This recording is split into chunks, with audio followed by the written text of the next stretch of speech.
자, 여러분 안녕하세요. 이제 우리 다문화 사회를 통해서 문 불관용에 대한 내용 오늘 이제 마지막으로 해서 마치려 합니다. 그래서 지금 우리가 이제 저번 시간에 영화의 줄거리와 간단한 그 트레일러를 봤습니다. 그죠? 그래서 이제 영화 속에서도 이제 확인되지만 이런 불관용과 또 어떤 문화적 혹은 어떤 관습적 폭력과 또 명예살인과의 어떤 관계가 있는지 간단하게 보도록 하겠습니다. 먼저 제가 그때 짧은 동영상 보여드렸지만 아빠 수업 듣는데 좀 나가주세요. 자, 여기 나가주세요. 저기 이제 영화와 관련해서 이제 우리 알라딘 감독을 실제로 제가 찾아보니까 이분입니다. 그래서 페어 알라딘, 이 사람이 감독이지만 여기에도 나와 있지만 그 여러 가지 1인 3역을 했습니다. 그래서 각본도 쓰고 감독도 하고 어쨌든 제작사와 더불어서 이 사람이 어쨌든 여러 가지 역할을 동시에 했다고 지금 그렇게 나와 있습니다. 자,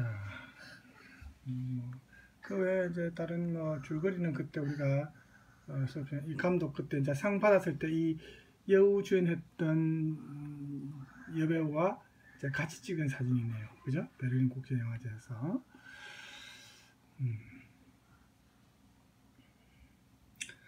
자, 그러면 이제 다시 돌아갑시다. 그래서 이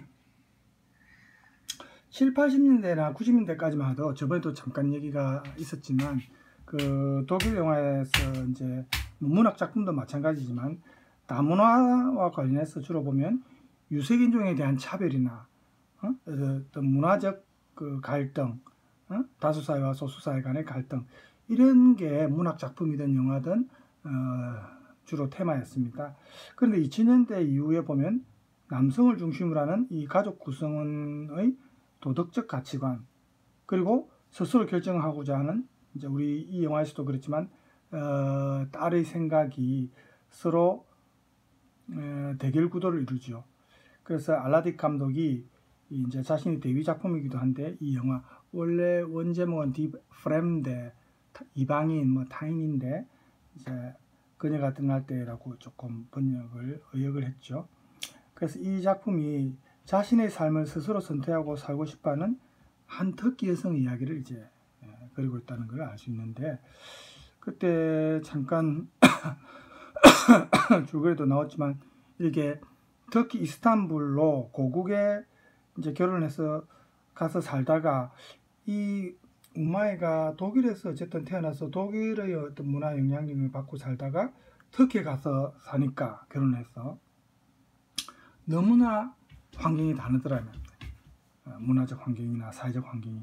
그래서 이렇게 가부장적 사회에서 남편의 어떤 폭력을 대부분 참아내야 되고, 부인이 그런 부부관계였어요. 그래서 도저히 자기하고 문화적 환경이 맞지 않죠. 그래서 부부관계를 끊고 다시 베를린으로, 부모가 살고 있는 베를린으로 돌아갑니다. 그런 우마이의 가족들이 이 우마이를 따뜻하게 받아들일 줄 알았는데 자신은 그렇지 않더라는 말입니다. 그래서 가족들이 이렇게 자신들의 그 터키의 전통 관습을 지키려고 하니까 우마이를 오히려 이해하지 못하고, 그래서 베를린에 아들과 살면서 일과 공부를 동시에 병행합니다. 이 여주인공이. 그죠? 그래서 또 사랑하는 사람도 생깁니다. 하지만 그녀를 죽여야만 하는 이제 죽여야만 가족의 명예가 회복될 수 있다는 그런 생각이 이제 영화 전면에 흐르지요.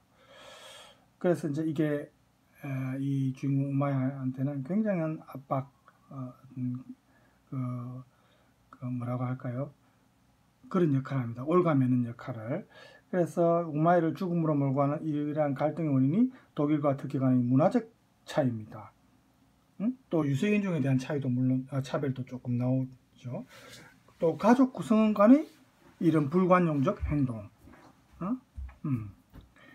그 타인에 대한 어떤 관용적인 수용하는 태도가 필요한데 그게 이제 이 영화에서 보면은 그렇게 되지 못하기 때문에 결국 이런 결말이 좀 비극적으로 끝났죠.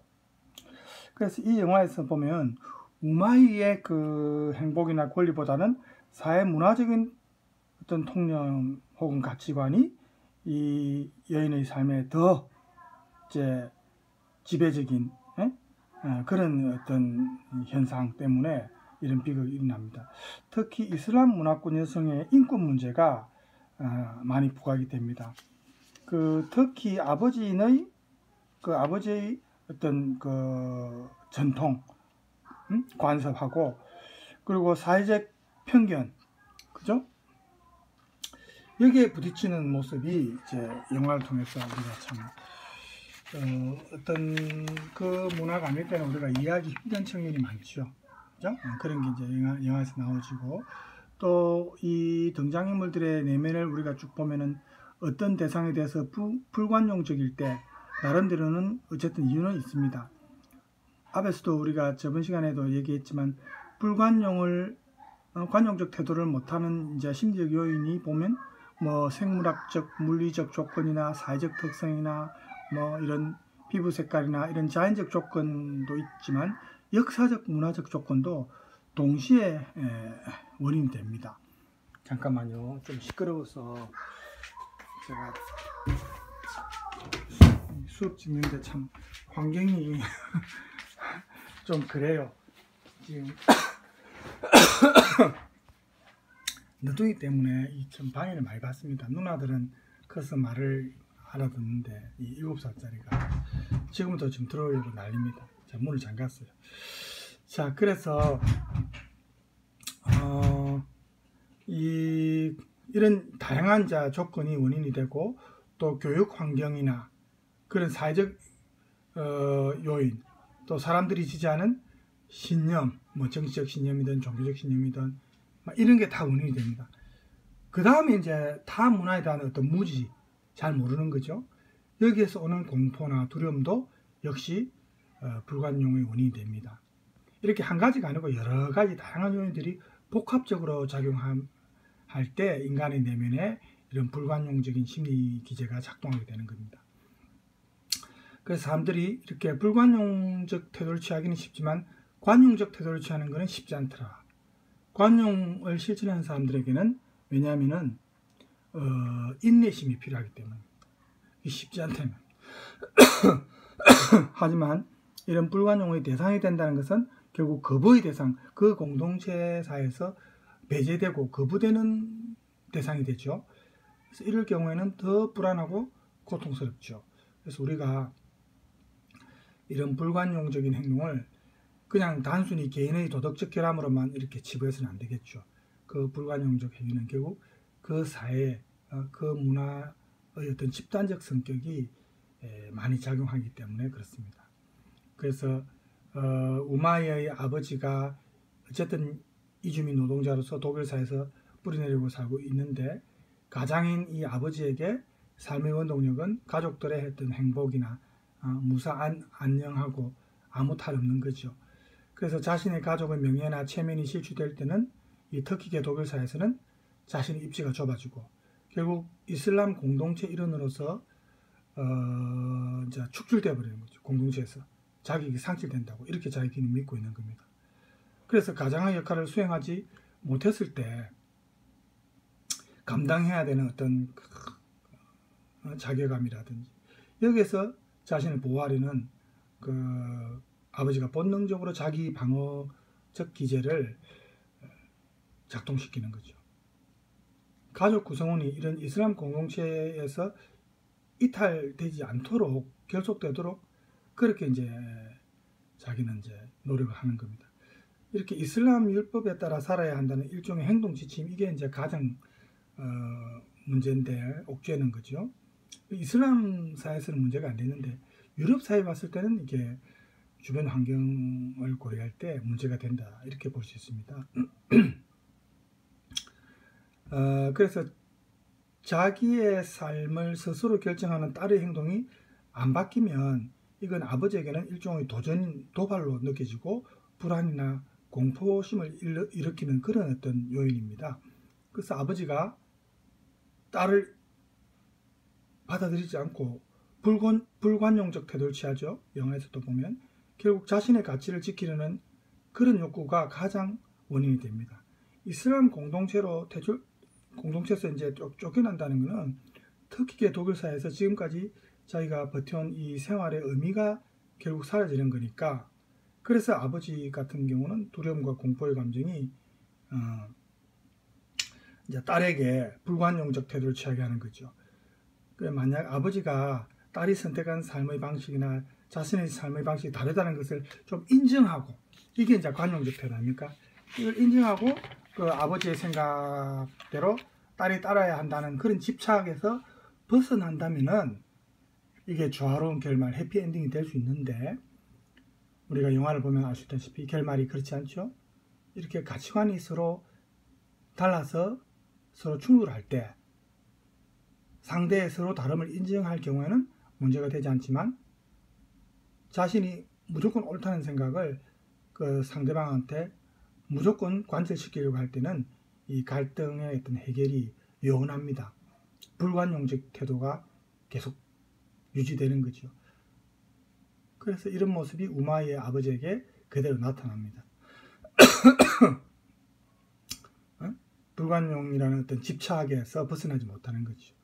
그래서 아버지가 어떤 종교나 신념에 대해서 확신하는 경향을 보이는데, 특히 어떤 우리가 저번 시간에도 했지만 이분법적 사고 있죠.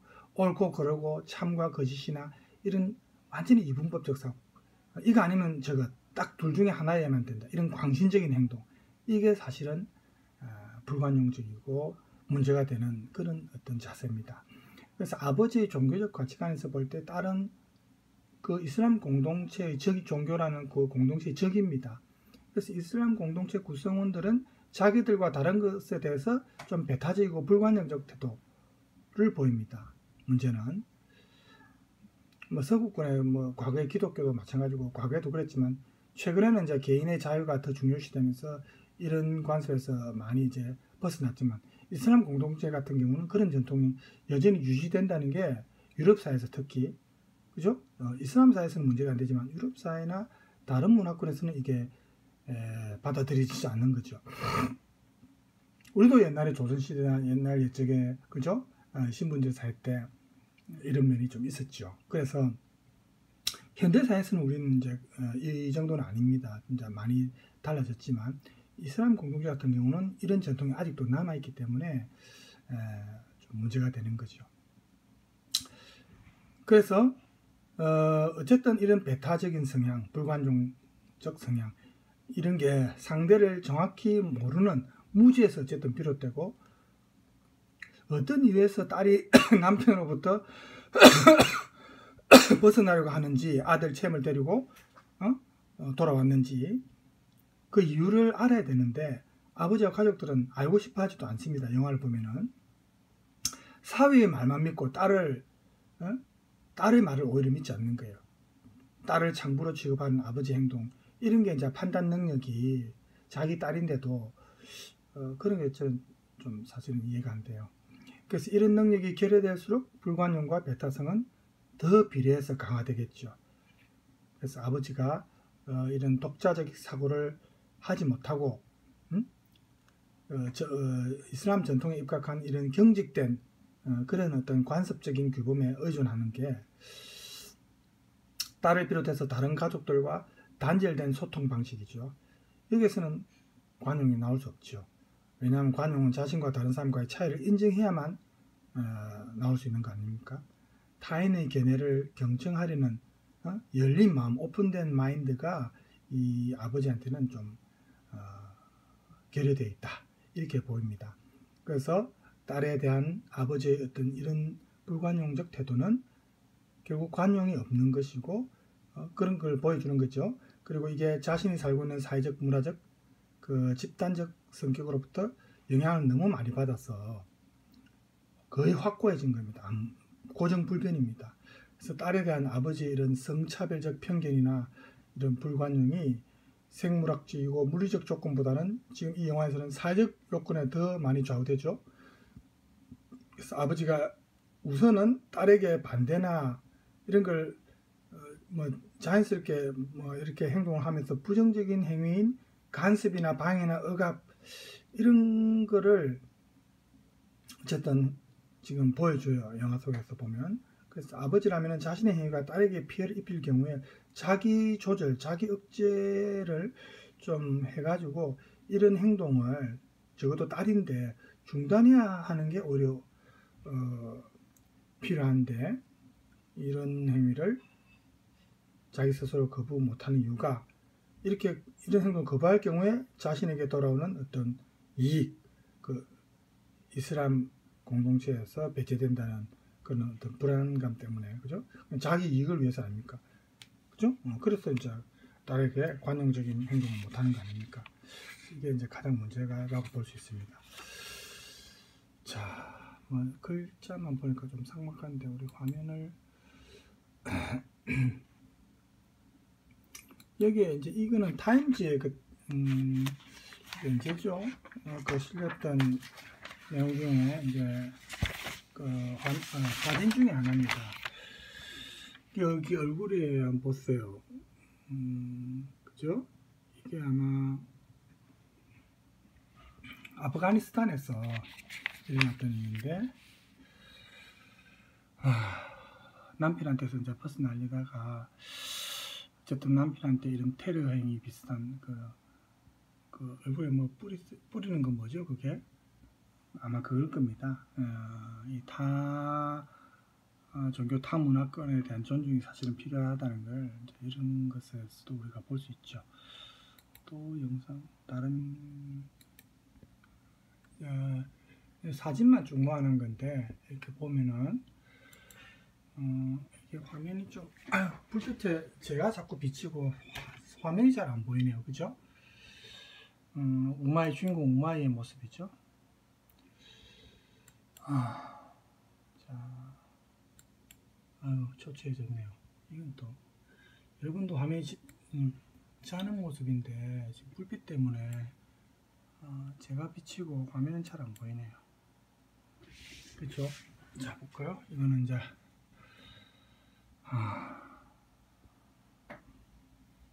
동생과 만날 때 같네요.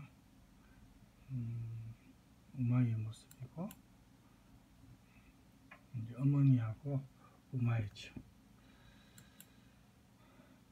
이건 저것이 이제 아들 챔과 떠날 때죠. 털이 많습니다. 터키 사람들이. 자, 이거는 길에서 이제 너무 좀 흐느끼고 있는 장면 같고, 아예 사진이 나오네요. 아마 오빠 같습니다. 그죠? 진짜 이게 엄마의 아버지죠. 영화상에서 나오는 동생이 아마 남동생일 겁니다.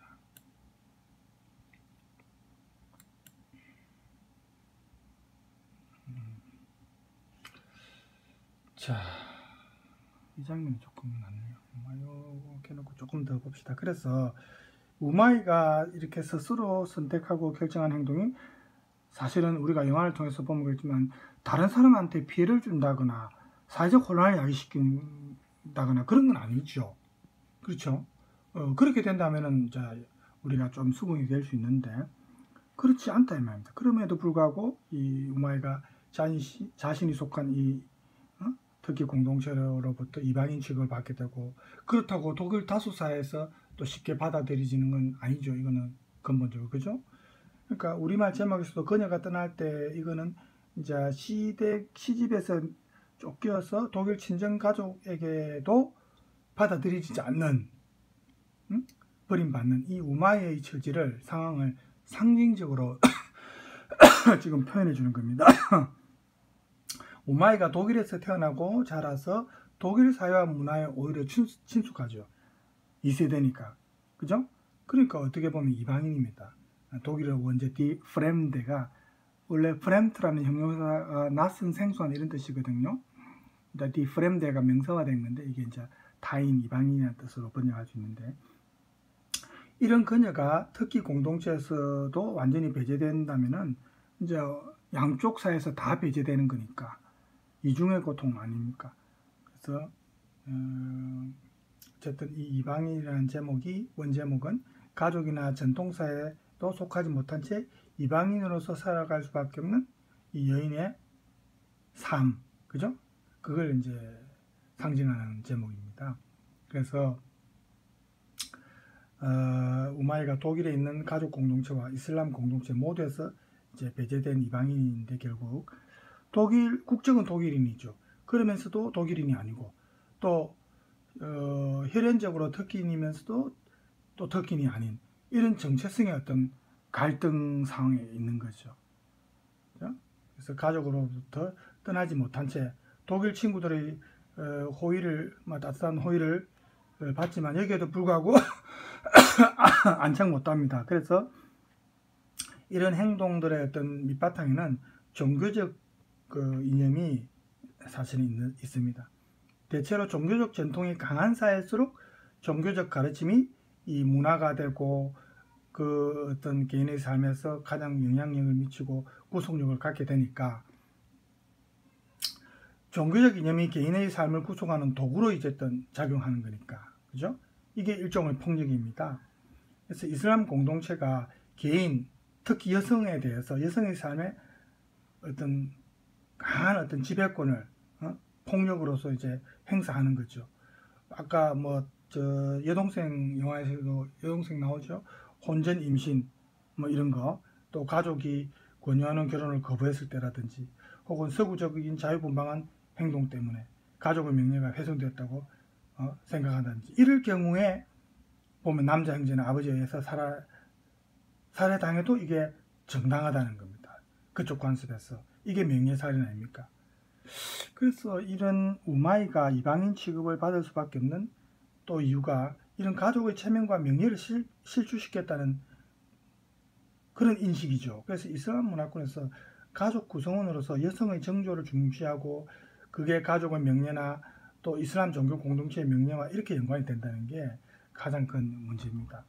이게 이제 유럽 사회에서도 이게 유지되니까, 유럽 사회 내에서 자신들의 공동체 속에서 계속 유지가 되니까, 그러니까 1세대는 문제가 안 되지만 이걸 당연히 이제 이런 신념에 따라 사니까. 근데 2세대, 3세대는 독일에서 태어나서 그 유럽에서 그쪽 문화와 그쪽 교육을 받으면서 자랐는데 이게 이제 이해가 안 되는 거죠. 그래서 여자가 이혼을 하거나 혼자 아이를 키우거나 이런 게 이제 이슬람 전통에서는 용납이 안 되고, 우마이가 이런 전통적 규범 때문에 이제 완전히 반대되는 삶을 살고 있는 거죠. 이슬람 율법에 따라서 자기 아들 챔을 생부한테 돌려보내려는 가족들, 이 우마이는 이해가 안 되는 거죠. 그러니까 갈등이 깊어지는 겁니다. 저번에도 나왔잖아요. 독일 경찰이 출동하고 그 우마이가 신고해가지고, 그죠? 이런 사건들이 특히 독일 사회에서는 이 우마이를 이제 비난하게 되게 이제 만드는 거죠. 우마이가 가족들과의 관계 회복을 오히려 제 생각에는 단절해버리고 떠나버리면 차라리 문제가 안 됐을 건데, 가족과의 관계를 회복하려고 자기가 자꾸 노력을 하니까 떠나지 못하고 특히 이슬람 공동체 사이에서 완전히 차라리 떠나는 게 오히려 이런 부정적 결과가 나중에 안 나올 수도 있는데 그렇게도 안 해요. 그래서 이제 비극이 되는 겁니다. 가족은 누구와도 이제 접촉하지 말아야 한다는 그 독일 사회 그 여성보호센터 책임자가 그렇게 말을 하는데도, 경고하는데도 불구하고 엄마와 남동생을 이제 자꾸 번갈아 만나면서 가족에 대한 애정을 계속 유지하지요. 하지만 이제 우마이 때문에 가족의 명예와 체면이 구겨졌다고 생각한 가족 구성원들이 극도로 이제 예민해지면서 이런 그녀의 애정을 수용 안 하고 오히려 가족을 불명예로 여기고 그렇게 하는 겁니다. 그래서 우마이가 자신의 가족들처럼 오히려 아까 말했다시피 그들을 멀리하고 이렇게 완전히 떠나버린다면 오히려 최악의 불행은 안 생길 수도 있었어요. 그렇죠? 이렇게 종교의 이름으로 자행되는 명예살인이 사실은 폭력의 또 다른 이름입니다. 또 다른 모습이고, 그래서 가족 구성원들은 여성에게만 공공연하게 자행되는 이런 야만적, 어떻게 보면 야만적인 풍습이죠. 명예살인을 이렇게 계획하고 최종적으로 우마이에게 명예살인을 하게 되고, 이렇게 우마이라는 여성의 정말 고단한 어떤 삶의 여정을 우리가 영화를 통해서 보면서 이 알라딕 감독이 이런 서구적 생활 방식과 무슬림 공동체 간의 관습법 사이에서 얼마나 고통받고 있는지 여성이, 이 여성에게 자기에게 안정된 안식을 취할 수 있는 장소가 없다는 것을 보여주고 있는 겁니다. 그래서 가족 구성원들 간의 이런 관용적이지 못한 행동은 명예살인을 어쨌든 정당화시킨 겁니다. 그래서 이런 걸 보면 우리가 오늘날 우리 모두에게 사실은 관용이 필요하다는 것을 이 영화를 통해서 우리가 알 수가 있습니다. 이 영화가 종교적으로 보면 각인된 이런 전통 문화가 한 개인이나 가족 공동체에게 어떻게 작용하는지를 우리가 알 수 있게 해주고, 또 이러한 전통이 폭력을 합리화시키면서 한 여성의 삶이 파멸되어 가는 과정을 쭉 이제 보여주는데, 이 속에 이제 특정 인물을 우리가 비난하거나 뭐 이분법적으로 재단하는 거, 뭐 옳고 그르고 선과 악이라는 이런 판단 잣대를 제시하지는 않지만, 각 인물들이 자신들이 옳다고 믿는 그런 신념을 바탕으로 사랑하는 가족을 지키기 위해 어쨌든 고군분투하는 이런 모습 또 어쨌든 나옵니다. 그 축제 때 보면 영화 속에서 가족이 그리워서 찾아온 딸과 손자를 앞에 두고 나도 가슴이 아파 찢어질 것만 같아, 에? 이런 말도 이제 하죠. 그리고 그렇지만 문을 닫아버립니다. 결국에는 이제 아버지가 그렇게 하죠. 그래서 결혼식을 축하하기 위해 찾아온 여동생을 또 매몰차게 내쫓는 장면도 나오고, 이제 울면서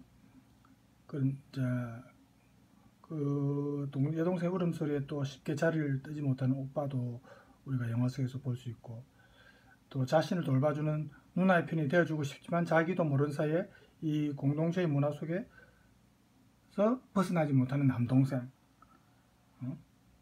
또 언젠가는 있는 그대로 자기 자신을 그대로 사랑해 줄 것으로 믿고 희망의 끈을 놓지 않는 이 여주인공 우마의 모습, 이게 전부 다 영화 속에 다 나옵니다. 그래서 관객들이 판단할 때 이 영화 속 인물들을 통해서 결국 민족이나 종교나 문화적 편견을 넘어서 우리네 가족의 이야기를 우리가 생각할 수 있어요. 그죠? 공감도 하고 아파하고 이게 해결이 안 되는 거에 대해서 너무 슬픈 마음이 생기고, 그래서 관용 교육의 필요성이 오히려 절실하다는 것을 우리가 느낄 수 있는 겁니다. 그래서 저도 이제 저번 시간 수업 끝나고 EBS 그 옛날에 햇대에서 찾아가지고 이제 동영상을 좀 봤습니다. 실제 대형 화면으로 보지는 못해도 컴퓨터 화면으로는 이제 봤는데,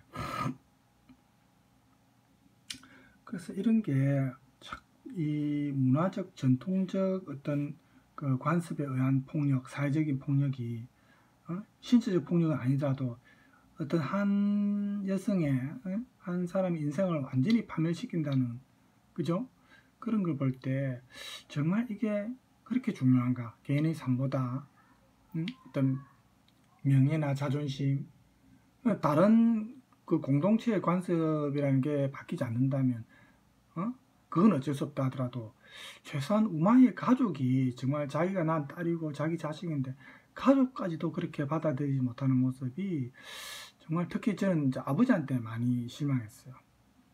아버지가 어떻게 보면 딸보다는 자기 개인적 명예나 자기 어떤 그 이익을 너무 생각하는 그런 사람 같아서 아버지로서 저는 자기 미달처럼 보였습니다. 솔직히.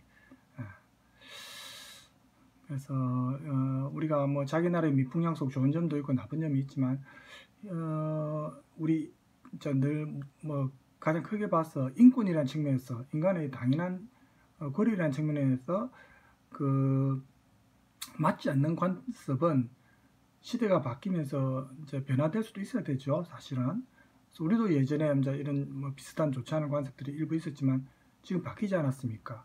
서구 사회도 과거에 기독교가 지배했던 중세 시대에는 비슷했어요. 기독교 아니면 다른 종교에 대해서 배타적이고 다른 이교도들은 죽이고 살인하고 뭐 전쟁까지 하고 그렇지만 지금 다 많이 바뀌지 않았습니까? 그죠? 그래서 이슬람권 같은 경우는 이런 전통이 아직 바뀌지 않는다는 게 좀 많이 안타까워요. 물론 이슬람이 좋은 점도 있습니다. 이슬람 사람들은 뭐 전부 이런 뭐 야만적인 풍습만 있는 건 아니죠. 그렇지만 어쨌든 이런 지금 영화에서 드러내고 있는 이런 어떤 불관용적 태도와 관련해서 볼 때 좀 많이 안타까웠습니다. 시간이 다 돼가서 이제 막 간단하게 결론을 이제 요약을 하고 싶은데, 독일 문학에서 우리가 관용하면 가장 먼저 떠오르는 인물은 우리 그 사조상으로 계몽주의에서 나왔던 유명한 인물 중에 레싱이라고 있습니다. 에이프라임 레싱이라고 비전공자들은 모를 수 있겠지만, 그래서 이 레싱이 그 사람이 벌써 지금으로부터 한 200년 전인데 계몽주의니까 관용을 실천할 수 있는 인간을 교육하는 것이 우리 사회에 필요하다 이렇게 주장했었어요. 그 당시에 한 200년 전인데도. 이 사람의 연극 중에 현자 나탄이라는 작품에 보면은 그리스도교는 여러 종교 가운데 하나다. 뭐 이슬람교를 믿는다거나 그리스도교를 믿는다거나 유대교를 믿는다거나 하는 것은 중요하지 않다. 도덕적으로 생활하고 인간으로서 사랑하는 것이 더 중요하고, 다시 말해서 덕과 사랑을 실천하는 종교가 진정한 종교다. 이런 내용이 나옵니다. 현자 나탄이라는 작품에 보면. 그래서 이 레싱이 살았던 우리 사회라는 말이 결국 우리 현재로 한 200년이 지났지만 시간 이동을 해도 이런 관용의 교육은 아직도 부족하다는 걸 우리가 알 수 있죠. 그래서 관용 교육이 중요하다는 겁니다. 이렇게 관용과 연결된 문제의 해답을 문학이 줄 수도 있다. 그럼 지금으로는 이제 요즘 문학 작품 잘 안 읽으니까 사실은 이제 문학이 현재 우리 시대로 만약에 적용한다면 영상이나 문학 언어가 이제 영상 언어가 될 수도 있고 조금 바뀌겠지만, 어쨌든 중요한 거는 관용의 보편적 가치, 이게 중요하죠. 예나 지금이나. 그래서 관용은 개인에게 요구되는 어떤 가치 자체로 머물러서는 안 되고 나와 다른 사람들과의 평화로운 공존을 위해서 필요한 가치다. 그죠? 그래서 우리 안에 있는 이 불관용의 근거들을 찾아서 그게 잘못되었다는 것을 인식할 수 있는 능력을 키울 수 있는 게 교육입니다. 관용에 대한 교육입니다. 그래서 우리가 계속해서 이 관용 교육을 통해서 우리의 의식 안에 이렇게 자리 잡고 있는 불관용의 어떤 씨앗이 어쨌든 제거될 수 있어야 되고, 이제 현대 사회에 와서 이제 어쨌든 종교의 자유와 관용이 확산되었다거나 이제 예전보다 늘어났다고는 말할 수 있지만 전부 다 그런 건 아니죠. 아직은 일부입니다. 이슬람 뭐 지금 이런 명예살이나 이런 전통을 보더라도 전 세계적으로 완전히 이게 실현된 건 아니죠. 과거에 이제 가톨릭 교회 같은 경우에 1965년에 이제 선언을 했죠. 이 사람들이 종교의 자유와 인간의 존엄성을 어쨌든 공포했습니다. 물론 좀 늦었지만 이렇게 어쨌든 가톨릭 교회가 종교의 자유와 권리를 인정했다는 것은 관용의 역사에 어쨌든 종지부를 찍었으니까 그런 상징적 의미가 있고, 또 법이나 제도적으로 종교의 자유를 억압할 명분이 어쨌든 이제는 없다는 것을 선언적으로 어쨌든 가톨릭이 먼저 실천했었어요. 그래서 서양의 시민사회가 개인주의와 이런 어떤 자연주의를 기초로 성장했지만 그 영양분이 바로 이제 관용 정신인데, 과거의 역사에서 보여준 것처럼 이렇게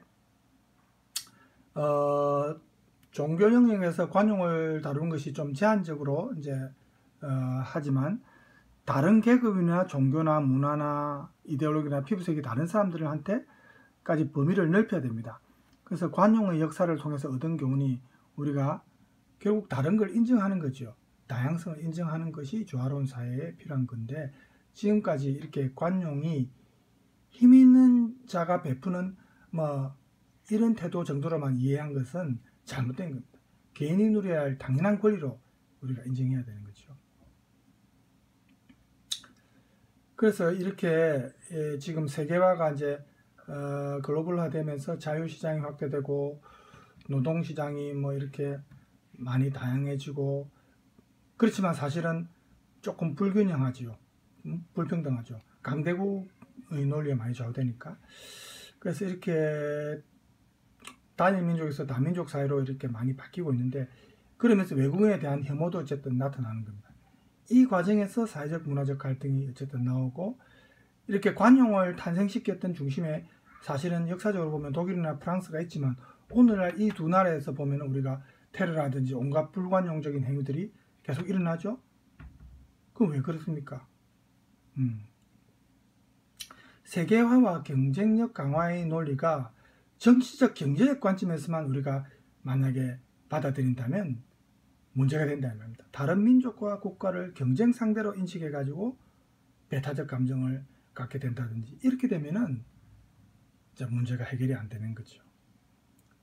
선진 자본주의 국가를 맹목적으로 모방한다거나 이렇게 이제 세계화를 그렇게 만약에 이해한다면 이것도 잘못된 아주 위험한 생각입니다. 타민족의 문화나 종교나 전통 사상에 대해서 무지하고 그걸 받아들이지 못할 때는 진정한 세계화가 불가능하죠. 그래서 지금 온갖 테러나 이런 다른 다양한 사건들이 우리가 인터넷 뉴스라든지 보면 요즘도 많이 생기지 않습니까? 관용이 부족해서 그런 겁니다. 관용이 정말로 빛을 발해야 되는 이유가 바로 이런 걸 우리가 통해서 알 수가 있는 겁니다. 세계화가 국가 간의 이런 상호 의존적 관계를 바탕으로 하는 게 세계화 아닙니까? 그러니까 관용의 중요성이 우리가 사실은 생각해야 되는 부분입니다. 공감 능력이 필요하죠. 다른 사람의 마음을 짐작하고 이걸 받아들일 수 있는 공감 능력. 그래서 이렇게 어쨌든 관용 교육을 통해서 어쨌든 현재로서는 가능하니까, 이게 천부적으로 주어진 어떤 인간의 능력이 관용이면 좋겠는데 그게 안 되더라 이 말입니다. 그래서 교육을 통해서 우리가 이제 어쨌든 사람들이 이런 태도를 유지할 수 있도록 저변을 넓혀 가야 되는 거죠. 건강한 사회가 되기 위해서 어쨌든 간에 건강한 시민들이 이런 시민교육을 통해서 이런 덕목을 길러 나가야 이런 불관용적 태도를 차츰차츰 없앨 수 있다, 이렇게 생각이 듭니다. 자, 여러분 그 교재 마지막에도 이제 그런 결론적으로 그런 말이 나오죠. 우리 현재를 보더라도 현재 세계가 보면 관용의 덕목이 확산되었으면 좋겠지만 지금 보면 아직 그렇지 않습니다. 불관용이나 폭력이 아직도 힘을 발휘하고 있고, 그죠? 이런 뭐 테러라든지 이런 게 지금 계속 나오고 있죠. 관용이 탄생된 이런 유럽 사회에서도 이런 게 지금 나오고 있지 않습니까? 그래서 다수민족의 이런 소수민족에 대한 차별이나 불관용이나 이런 게 우리 인간의 존엄성을 위협하기도 하고, 또 자기 민족 중심의 외국인 혐오증 이런 게 이제 폭력으로 이어지고, 그러면 이제 이렇게 차별당한 사람이 또 폭동을 일으키고, 이게 이제 계속 악순환되는 거죠. 그래서 우리가 이런 편견으로부터 어쨌든 불관용이 나오고, 불관용은 폭력을 수반하기 쉽다는 것을 우리가 역사를 통해서 쭉 봐왔습니다. 그래서 불관용은 역사의 진보를 어쨌든 퇴보시키고 무고한 인명을 사상하는데 일조를 어쨌든 했습니다. 그죠? 역사를 통해서 알 수 있지 않습니까? 이제 독일 히틀러 집권에서 유대인 대학살도 그렇고 모든 게 이제 그런 거하고 다 연관이 있죠. 그래서 우리가 이 영화 그녀가 떠날 때라는 이 영화가 분명히 이 여성의 인권을 침해하는 사례를 보여주고 있기 때문에 세계 여론을 들끓게 했지만, 우마의 가족이 이 터키계 독일사에서 소외당하는 모습, 혹은 무고한 약자를 희생양으로 만드는 모습, 이런 게 불안정한 사회에 살고 있는 우리의 모습과 이제 오버랩되는 거죠. 별 차이가 없는 겁니다. 사회적으로 이런 관용적인 사고와 행동이 절실하게 요구되는 이런 어떤 현재입니다. 과거에도 그랬지만 아직도 이제 이게 달성이 안 됐죠. 성취가 되지 않았기 때문에 어쨌든 이런 우리가 성숙한 인간을 위한 교육이 예나 지금이나 아직도 필요하구나 라는 것을 이 영화를 통해서 느낄 수가 있습니다.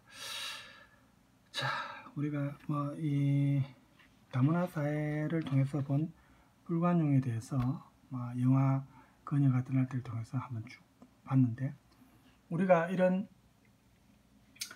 특히 공동체만의 문제라고 치부하지 말고 조금 더 넓게 해석을 해서 우리 사회도 아직까지 이런 게 남아있지 않는가, 이런 비슷한 불관용적 태도가 남아있지 않는가, 좀 성찰의 계기가 되었으면 하는 바람입니다.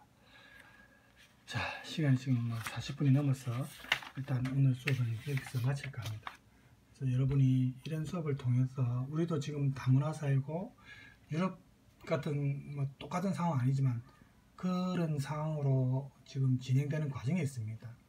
그래서 우리는 그래도 유럽처럼 이슬람 문화에 대해서 히잡을 금지한다든지 착용을 금지한다든지 그렇게 강압적이고 타 문화에 대해서 배척하는 자세가 아니기 때문에 큰 갈등은 없지만 지금 이주민 2, 3세대가 지금 우리 시골이나 이런 데 가면은 초등학교에 거의 한 3분의 1이 지금 이주민 2세대 자녀들이 많아요. 그래서 우리가 앞으로 그 비율이 점점 이렇게 외국인 이주민 노동자들이나 아니면 다문화 가정의 비율이 자꾸 높아지고 있으니까 이런 유럽의 사례를 통해서 우리가 미리 대비할 수 있는 측면이 있으면 대비를 해야 안 되겠습니까? 그죠? 이런 영화를 통해서라도 좀 그런 걸 좀 많이 느꼈으면 좋겠습니다. 지금 최근에 개봉한 영화면은 여러분한테 바라고 권장하겠지만 여러분이 조금 지나간 영화지만은 또 관심 있는 분은 찾아서 한번 또 영화 줄거리도 음미 한번 해보세요. 자, 오늘 여기까지 수업하고 다음 시간에는 또 다른 주제로 만나기로 하겠습니다. 이제 거의 우리 학기 마지막입니다. 그죠? 우리가 너무 많은 분량을 하니까 여러분한테 좀 부담스럽죠?